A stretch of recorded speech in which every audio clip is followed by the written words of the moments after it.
Jadi Islam itu menganjurkan ingat mati, tapi justru dengan cara mencintai kehidupan. Karena yang jadi referensi Allah nanti di akhirat adalah perilaku kita, amal kita zaman apa? Hidup. Jadi disuruh ingat mati, tapi justru dengan cara sangat mencintai apa? Kehidupan.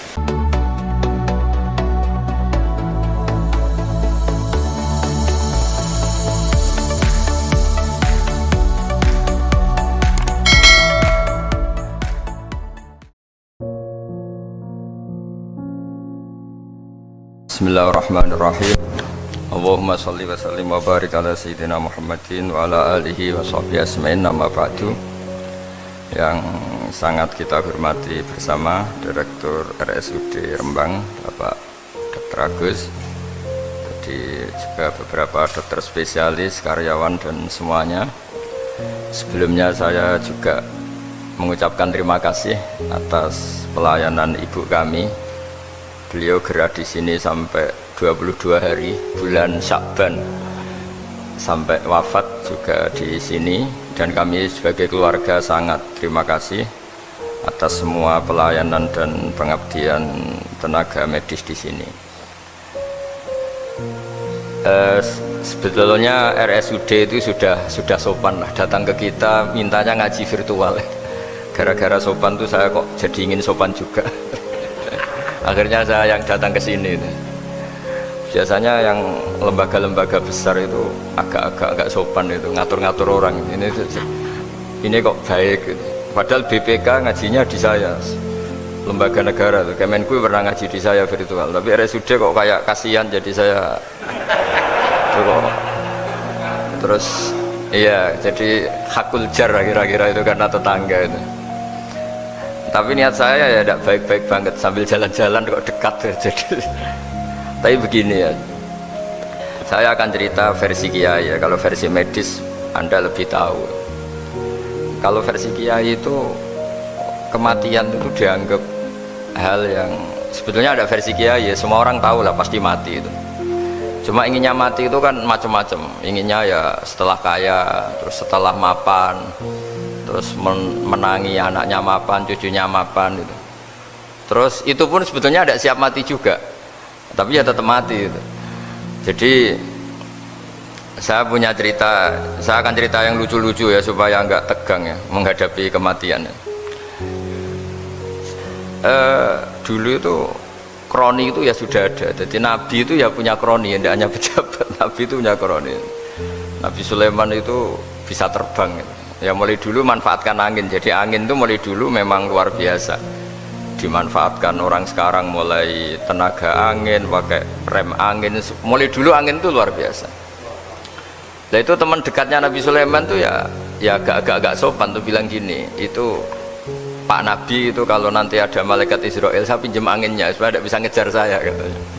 Jadi mulai dulu tidak hanya pejabat, Nabi pun ya punya teman yang agak-agak gimana gitu. Suatu saat malaikat Israel disuruh nyabut orang, misalnya namanya siapa lah, nanti saya sebut ada yang tepaan sama nanti tersinggung ya, semuanya siapa gitu. Yang jelas namanya ada Agus tidak Bambang karena bahasa Arab. Itu orang ini cabut di India gitu. Nabi Sulaiman kira-kira ya di Palestina kira-kira gitu. Si orang ini ternyata di dekat Nabi Sulaiman. Nah karena Nabi itu kan orang hebat lah, sehingga malaikat ya kadang silaturahim ke para nabi. Israel sendiri ya kadang-kadang silaturahim ke para nabi. Silaturahim yang paling nggak disukai ya silaturahimnya malaikat Israel. Datang ke Nabi Sulaiman, sebenarnya niatnya silaturahim. Ternyata ketemu orang itu, kaget malaikatnya. Waduh ini gimana ini? Kok saya disuruh nyabut di India, kok orangnya di Palestina? Nabi Sulaiman kira-kira di kawasan Palestina, di wilayah yang katanya Israel itu. Karena Palestina kita tahu kan, menurut pemerintahan Israel itu wilayah Israel, menurut Palestina pemerintahan apa? Palestina. Tapi Indonesia alhamdulillah sampai sekarang itu nggak mau atau tidak punya hubungan diplomatik dengan apa? Israel. Sehingga kita harus mengistilahkan Palestina untuk warga Indonesia. Kaget malaikat ini, katanya disuruh nyabut di India kok ada di sini. Nah si Kroni ini, si orang yang itu melihat malaikat Israel, entah kenapa kok dia bisa melihat itu, mungkin punya kekuatan tertentu karena dekat Nabi. Kaget dia, malaikat melihat dia karena janggal ya, disuruh nyabut di India ke orangnya di Palestina. Si orang ini melihat malaikat juga takut, malaikat itu punya hawa yang luar biasa. Akhirnya bilang ke Nabi Sulaiman, ya Nabi Allah, tolong pinjemin saya angin untuk saat ini juga saya bisa terbang ke India. Dipinjemin sama Nabi Sulaiman. Akhirnya orang itu sampai ke India, dikira angin itu sudah segala-galanya sampai India. Terus malaikat senyum, seneng dia. Wah ini sesuai protokol karena andai kan orang itu tetap di situ, malah malaikat gak berani ngambil karena prosedurnya harus ngambil di India. Jadi andai kan dia tetap diam di situ, sebenarnya malah gak masalah karena gak sesuai apa panduannya harus karena dia terbang di India, malaikat itu nyusul ya terus diambil karena sesuai apa? Ya, sesuai perintah harus memang diambil di India. Nah, kemudian saya kan memang dipesenin untuk memperkuat apa ya, nakes, teman-teman semuanya lah pasien. Tapi saya cerita dimulai dari yang seperti ini saya sengaja karena memang ya hidup itu seperti inilah. Pasti kita semua akan mengalami kematian. Cuma inginnya kita ya hidup itu ya sehat ya, terus kalau mati itu ya tidak punya utang karena berat nanti utang itu. Saya tidak tahu fikihnya itu, kalau utang pribadi itu hisabnya berat, kalau utangnya lembaga itu gimana itu, dihitung salahnya direkturnya apa dihitung salah karyawan yang minta naik apa gaji. Saya tidak tahu, kayak utangnya Indonesia itu yang disalahkan itu menterinya apa presidennya apa yang selalu mengajukan gaji 13. Tidak tahu itu, karena di kitab tidak dibicarakan. Yang dibicarakan utang-utang apa? Pribadi ya. Kalau yang utang-utang lembaga negara itu nanti tak tanyakan malaikat auditornya ini gimana cara apa? Itu yang disalahkan menterinya, apa presidennya, apa direkturnya, apa pengajuan proposal itu. Nah singkat cerita itu, kalau ngadepin kematian atau sebenarnya yang ngadepi kehidupan juga kita ini, inna sholati wa nusuki wa mahyaya wa mamati lillahi rabbil alamin. Saya bicara ilmunya kiai. Misalnya si A itu sebenarnya sudah ditulis dia mati karena kecelakaan, yang satu ditulis mati karena sepuh, karena tua itu. Yang satu mati karena tersedak, yang satu mati karena ngelindur, mungkin yang satu mati karena tenggelam. Sehingga sebetulnya andaikan kita melihat Loh Mahfud, kita ini ya naif. Saya berkali-kali ngaji bilang, kadang kita ini takutnya sampai angking takutnya dari motor ngelamun, gara-gara ngelamun gitu. Andaikan malaikat tuh kok suka bully, kawan gitu. Kamu catatannya kecelakaan kok yang kamu takuti apa? Covid. Yang sejarah misalnya kita pernah hidup menanamkan kebencian sesama itu terus ke bawah. Anak cucu kita dikandani jogeman cocok wong iku musuhnya bapakmu mbahmu itu, sehingga anak cucu itu dendamnya diwariskan. Wong dendam kok dia apa? Wariskan. Termasuk utang itu, ketika kita jabat ingin rumah sakit ini mewah, pikiran yang kok isdadi aku seleren semikir direktur berikutnya itu tidak tahu itu nanti hisapnya ke siapa. Saya ulang lagi ya. Maka dalam satu ayat dikatakan laqad kunta fi ghaflatin min hadza fakashafna anka ghita'aka fabasarukal yauma hadid. Manusia ketika di dunia itu dianggap tidur itu dengan tanda kutip itu bodoh itu tidak tahu. Fakashafna anka ghita'aka, nanti setelah kamu mati itu pinter, tapi ketika anda pinter sudah meninggal, sudah tidak bisa memperbaiki kesalahan-kesalahan kita. Nah kenapa kita dikatakan sekarang ini tidur? Karena kita ini sering menyaksikan sesuatu yang sebetulnya tidak ada hubungannya dengan kita, tidak ada hubungannya dengan kebutuhan kita. Misalnya kita ngelamun, berkhayal, ingin hidup kaya raya, sejahtera, jabat, orang lain anak buah semua.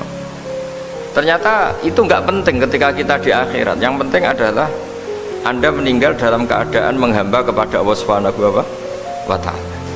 Saya berkali-kali ngaji, kalau saya berkali-kali bilang, andai kan hati kita nanti direkam Allah, nanti di akhirat sudah direkam, orientasi kita direkam nanti. Pak Agus misalnya ingin punya mobil, punya rumah mewah, punya apa, terus orientasinya gitu. Di depan Tuhan yang menyuruh kita, mensyariatkan kita, inginnya itu ya jadi hamba Allah terbaik, jadi kekasihnya Allah, jadi hamba yang bersujud, dari hamba yang bersedekah.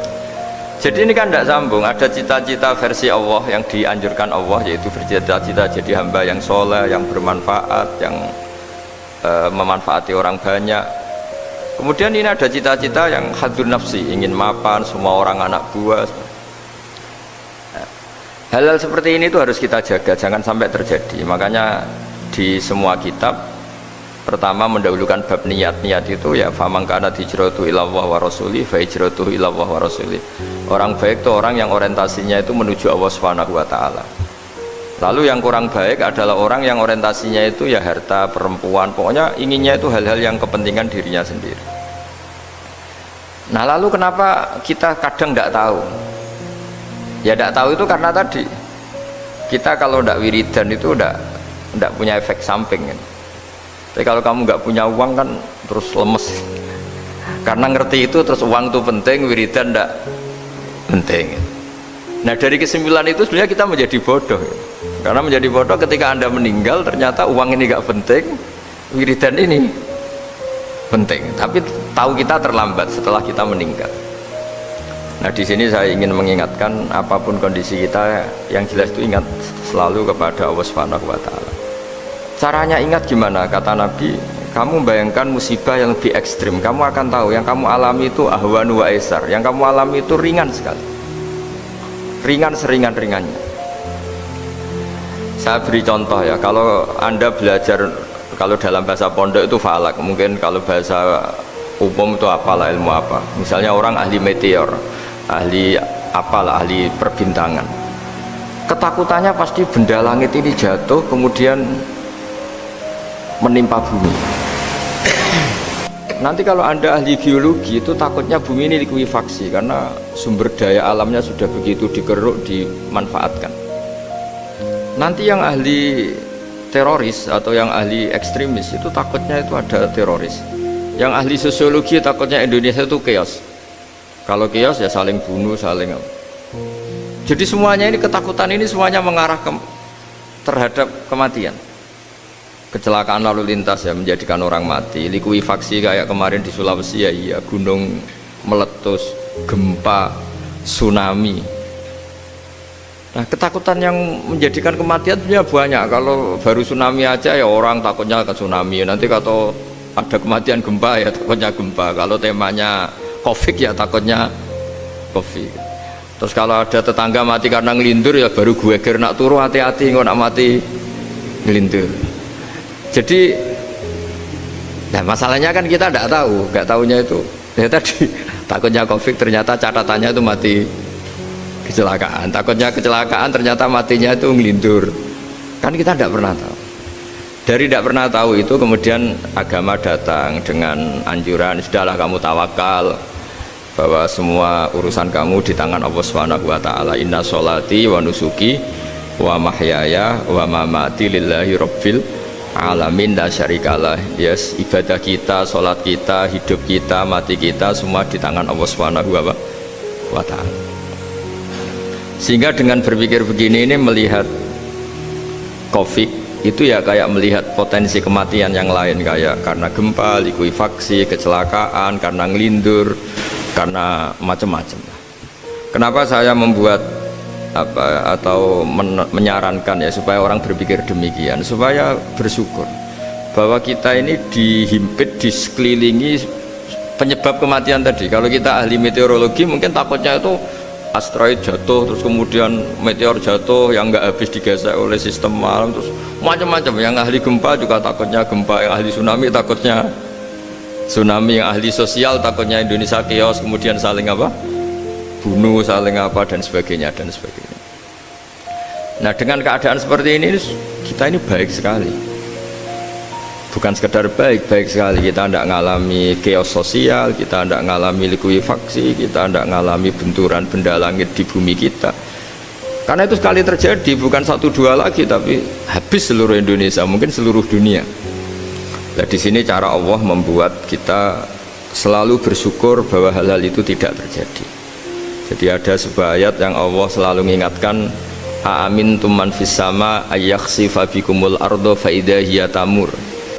Kamu boleh sekali-kali berpikir bumi ini justru potensinya itu likuifaksi, potensinya itu hancur karena di bawah itu ada magma, ada minyak, ada macam-macam. Ini kan di bawah ini kan ngerongkong cara Jawa itu karena diambilin terus. Piro-piro diambil ya ini ya ono masih bisa dipakai. Belum sistem bumi sendiri, wafil arti kita mutajawirat, bumi sendiri itu berupa lempengan-lempengan. Setiap saat itu potensinya geser, sekali geser ya jadi gempa itu. Terus belum benda langit yang potensinya juga jatuh, sekali jatuh ya habis kita. Jadi yang kita ini dikepung sekian potensi yang bisa menghancurkan kita. Tapi nyatanya mulai Nabi Adam sampai sekarang itu ada kehidupan, ada khayal. Sing Joko yang kepengen payu rabi, mungkin sing wis payu rabi ya mbah kepengen mbah roh. Macam-macam lah. Tapi yang jelas itu wong dikepung kematian kok ya khayalnya masih tinggi gitu. Lah nggak pernah ngayal ya orang yang utang ditagih itu, gak kober ngayal. Soalnya wedine tanggal kredit itu. Tapi ini saya cerita supaya orang Indonesia itu ngerti lah bahwa yang ngepung kita itu tidak hanya Covid, banyak. Makanya orang Arab itu kalau ngendikan itu, wa man lam yamut bisayfi mata bi khairihi ta'addadatil asbab wal maut wahidu. Karena orang Arab itu kan dulu, Arab sebelum Islam itu kan satu kabilah nyerang kabilah yang lain. Wah itu kan harus butuh orang-orang tangguh karena dulu sistem rezekinya kayak sistem Indonesia dulu lah. Kerajaan ini nyerang ini, supaya satu kerajaan punya eksistensi harus mengalahkan kerajaan yang lain. Bahkan cerita-cerita itu sama lah di Indonesia di mana-mana. Nah itu pemuda-pemuda yang gagah berani itu karena punya pegangan tadi. Wa man lam yamut bisayfi toh mata biwirihi. Kalau kamu tidak mati di medan perang ya tetap aja mati juga. Sehingga mereka kendel gitu kata cerita orang dulu. Ta'addadatil asbab wal maut wahidu. Sebab kematian bisa macam-macam, tapi kesimpulannya tetap saja namanya mati. Lalu Islam itu mengajarkan aksiru min dzikri hadhimil ladzat. Kamu harus banyak ingat mati. Tapi uniknya Islam itu menyuruh ingat mati itu disuruh justru semangat hidup. Karena kita butuh bekal itu. Jadi kalau kamu ingat mati itu jangan terus loyo, terus nunggu takdir mati itu enggak, malah disuruh semangat. Nah tenaga medis semangat mengobati pasien, yang pasien juga semangat mensupport dirinya supaya punya keberanian hidup. Orang Jawa nunggoni anak, nunggoni putu. Kalau saya sebagai kiai ya nunggoni santri, nunggoni umat. Jadi ingat mati itu justru dengan cara mencintai hidup. Karena hidup ini adalah bekal kita untuk sanggup ketemu Allah Subhanahu wa Ta'ala. Kadang-kadang bekal itu mudah sekali. Ada orang nakal gara-gara minumin anjing yang baru haus, sama Allah dimaafkan. Ada orang yang pulang dari tempat kerjanya, ada duri di tengah jalan, disikirkan takut kena orang, diampuni Allah, akhirnya menjadi ahli surga. Ada orang yang kerja untuk orang tuanya, kemudian orang tuanya dicukupin menjadi ahli surga. Bahkan ada ahli surga itu ceritanya itu, tapi ini jangan dicoba. Ada orang sudah jelas niat nyon sewu, niat zina, sudah tinggal itu terus mikir dia saat itu takut Allah gak jadi, barokahnya gak jadi, langsung dia jadi ahli surga. Sarannya gak jadi loh ya, tapi ya tidak usah dicoba. Itu kalau keterusan masalah. Jadi Islam itu menganjurkan ingat mati, tapi justru dengan cara mencintai kehidupan. Karena yang jadi referensi Allah nanti di akhirat adalah perilaku kita, amal kita zaman apa? Hidup. Jadi disuruh ingat mati, tapi justru dengan cara sangat mencintai apa? Kehidupan. Lalu yang dinamakan kehidupan itu apa? Ya kita-kita ini. Ada yang mengkhidmati agama, mengkhidmati orang sakit, mengkhidmati itu ya berbakti, membantu. Ada yang nata lalu lintas, ada yang nata keamanan kayak Pak Polisi, ada yang nata keuangan kayak Kemenku, macam-macam. Semuanya harus kita cintai, profesi-profesi yang oleh Islam dianjurkan untuk kita nekuni itu. Jadi saya mohon lewat cerita ini orang itu tidak fokus takut Covid. Kasihan Covid kan jadi tersangka pembunuh sini. Padahal di kampung-kampung orang lugu-lugu yang saking nggak ngertinya itu kalau dikasih sumbangan tuh katanya itu salam yang Covid matur nuwun. Itu ribet kalau orang lugu-lugu itu dikira Covid itu satu makhluk atau manusia yang apa nyumbang itu. Jadi saya mohon semohon-mohonnya, minta seminta-mintanya, sampean harus ngitung nikmat lah. Dengan sistem meteor seperti itu di langit tidak jatuh ke kita, sistem bumi yang sudah ngerongkong gini tidak likuifaksi, terus di dunia ini banyak kimia, banyak racun itu kalau misalnya meledak kemudian dibawa angin mungkin matinya lebih massal. Ternyata semua itu nggak terjadi. Artinya nikmat yang sekarang kita dapatkan, kita nikmati sekarang tuh jauh lebih besar ketimbang ketakutan kita. Nah, ini Islam selalu menganjurkan fadzkuru ala Allah la'allakum tuflihun. Selalu ingat sisi-sisi nikmatnya Allah. Kamu jangan hanya sisi wah kita dikepung Covid, kita punya istri judes, punya anak nggak nurut, punya atasan sadis, punya anak buah nggak loyal. Kalau gitu terus ya kamu nggak berani hidup. Yang diingat masalah terus. Itu salah, hidup seperti itu salah menurut Islam. Yang Islam menganjurkan fadzkuru ala Allah, kamu ingat sisi-sisi nikmatnya Allah, bukan sisi-sisi kita hidup itu diuji. Saya punya sekian cerita ulama-ulama yang unik yang punya nasihat itu. Jadi ada orang kaya raya dulu temannya banyak, anak buahnya banyak. Suatu saat dia miskin terus gak ada yang berkunjung. Terus dia ngeluh, curhat ke ulama itu. Ketika saya kaya yang berkunjung banyak, ketika saya miskin kok nggak ada yang berkunjung, kurang ajar betul teman-teman saya. Terus kata kiai itu lucu kalau ada nih, ya bagus gitu dong ketika anda miskin sudah ada yang berkunjung. Loh kok bisa? Ya misalnya kamu sekarang jadi buruhnya orang, pas disuruh-suruh dibentak-bentak, terus teman kamu udah datang, malah kamu jadi tontonan toh. Mendingan nggak ada datang, jadi kamu ketika buruh orang nggak malu karena teman-teman kamu sudah ada datang. Ya alhamdulillah kalau gitu ya. Jadi dulu satu hal yang dia dulu nganggap problem, ya kan kalau kamu misalnya dulu kaya, temannya banyak, jabat, terus yang takut banyak. Ketika sudah miskin, Yun Sawu jadi buruhnya orang, disuruh-suruh, terus teman kamu tetap do datang. Siap nggak ada? Siap datang apa siap tidak datang? Lebih siap tidak datang sebetulnya kan? Karena nggak jadi tonton. Akhirnya dia sadar. Ya gitu kalau dikeluhin istri saya ini judes, ya sering marahin gini-gini. Ya bagus dong marahin kamu. Kalau marahin tetangga malah masalah kan. Coba kamu punya istri kalau marahin orang lain pusing enggak? Mendingan marahin. Jadi pokoknya dilatih terus. Lama-lama dia bersyukur. Nah termasuk cara kita melihat kehidupan. Ada doa Rasulullah SAW yang luar biasa, ya Allah jadikan kehidupan ini sebagai penambahan saya untuk berbuat baik. Wal mauta rohatan li min kulli syarrin, kalau saya engkau takdir mati ya anggap mawon ini mati itu berakhirnya semua potensi keburukan saya. Orang itu kan potensinya dua, buruk betul atau potensi buruk. Mungkin sekarang kita tidak korupsi tapi saja suatu saat kita korupsi, mungkin sekarang kita tidak salah, suatu saat potensi salah, dan mati itu mengakhiri itu semua. Makanya saya berkali-kali cerita kalau ngaji, kalau orang-orang alim NU itu kalau ada bajingan mati tetap dia seksa ini baik dia. Itu tetangganya nggak mau semua. Wong bajingan udarani baik, tapi kiainya ngotot harus disaksikan kalau ini baik. Akhirnya mereka bilang ya baik-baik. Padahal di hati kiainya sudah tidak bisa garong lagi, tidak bajing lagi. Ya baiklah gitu. Jadi sehingga orang-orang soleh itu melihat hidup itu ya biasa, melihat mati itu biasa, karena hidup adalah sarana kita menambah kebaikan dan mati adalah akhir dari segala keburukan kita atau potensi keburukan kita. Jadi Islam itu mengajarkan kita gimana menghadapi kehidupan, juga gimana menghadapi apa? Kematian.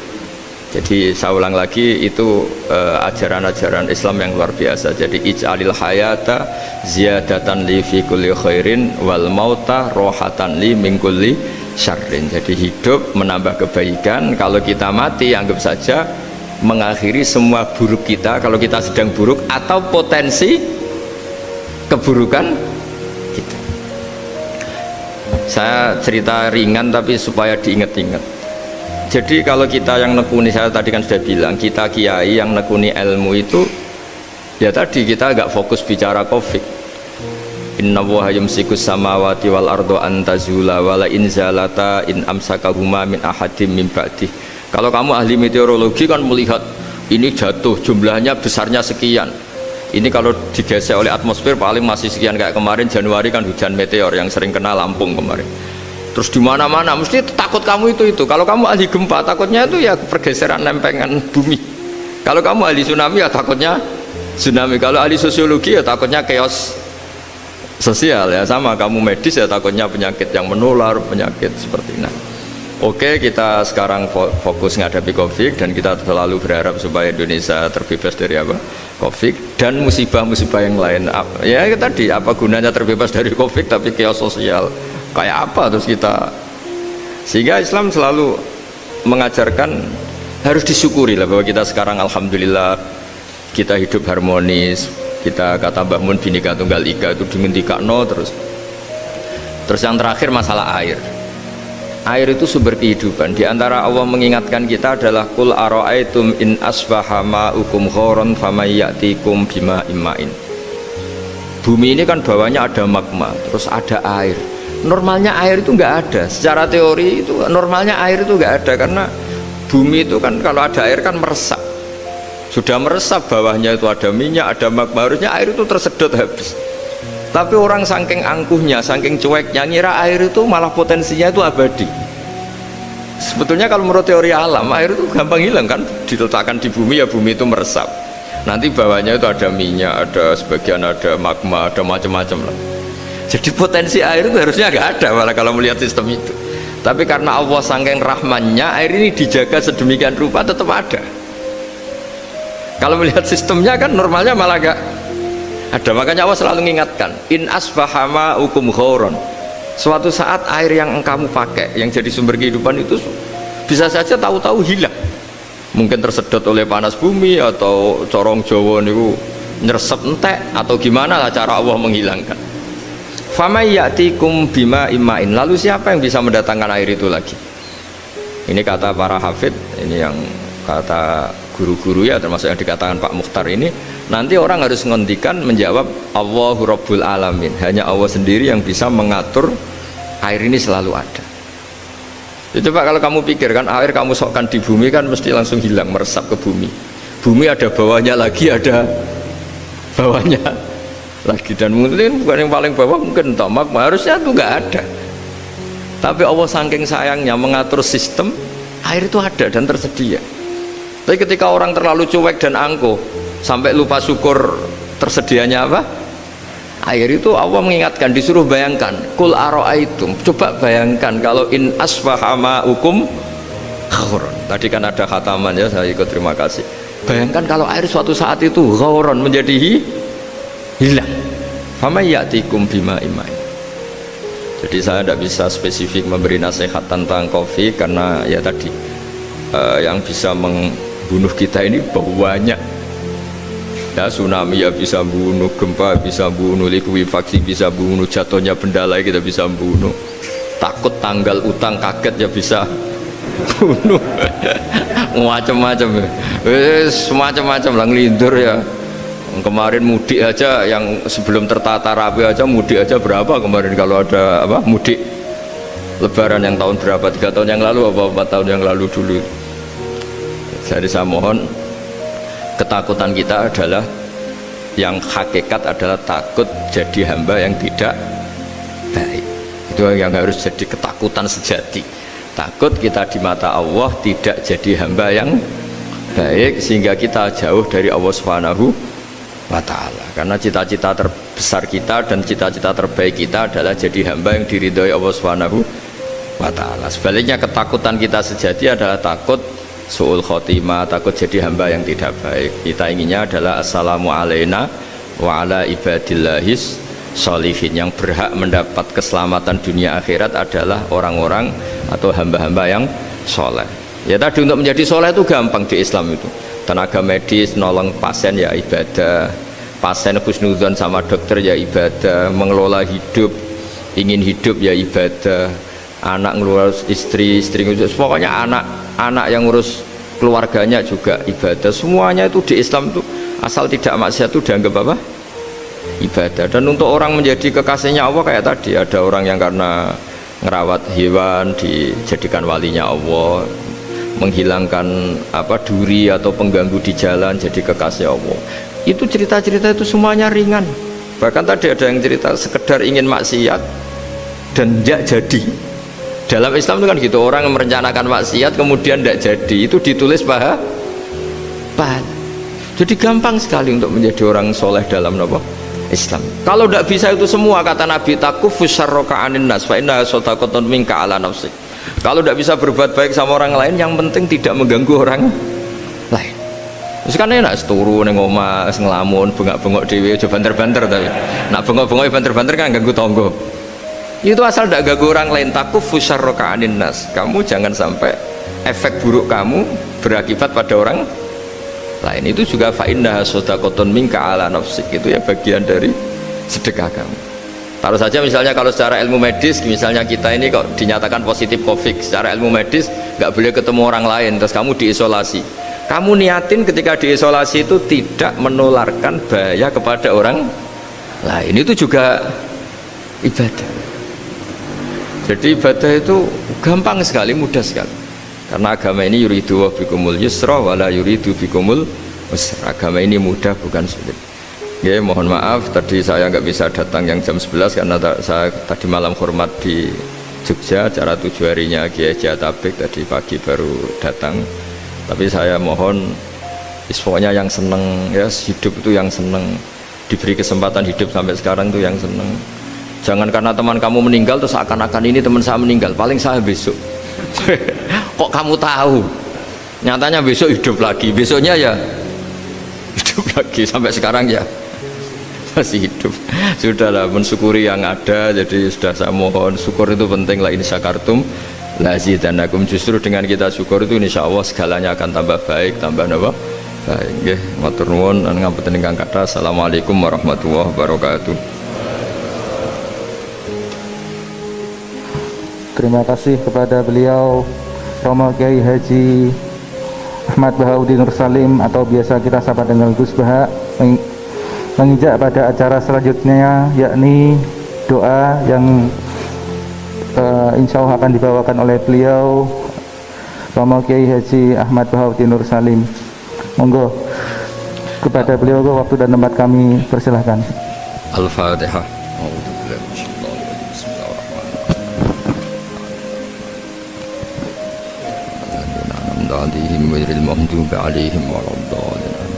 Bismillahirrahmanirrahim. Nahmaduka ya ghafur ya syakur ya rahman ya rahim ya syafi ishfina shifaan la yughadiru saqaman. Allahumma sholli wa sallim wa barik ala sayyidina Muhammad alladzi 'allamana ya wa bil i'timad 'alaika ya wa istishfa bika ya Allah. Fa bi haqqi jahi 'indaka ya wa athibil ba'sa ya Allah ya rahman ya rahim.